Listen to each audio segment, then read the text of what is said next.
निशोर फिरोज पटीजन के करीब फोखास खली के रिहायशियों का बच्चों के हमरा राशन न मिलने के खिलाफ एहतजाज। मजीद देखते हैं बाबर अंसारी की इस रिपोर्ट में। नौशार फरोज पटीदन के करीब फोक खास केली के रहायशियों का बच्चों के हमरा राशन न मिलने के खिलाफ एहतजाज की क़यादत फोक खास केली मोहम्मद अली, मोहम्मद मिठल और दीगर ने की, तो दूसरी जानब राशन न मिलने पर कमाल देरों के मकीनों का घास खाकर एक अनोखा एहतजाज की क़यादत आशिक गोपांग और दीगर ने की।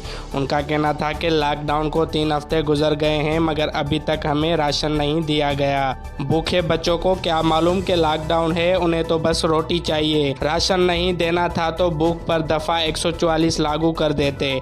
उनका मजीद कहना था कि गांव के तमाम फर्द बेरोज़गार बैठे हैं, राशन नहीं है, बच्चे भूख से तड़प रहे हैं। उनका मजीद कहना था कि दुख तो इस बात का है कि किसी भी हुकूमत के नुमाइंदे ने अभी तक हमसे पूछा तक नहीं है। कैमरामैन सुहेल राजपर के साथ बाबर अली अंसारी, राज न्यूज़, नौशार फरोज।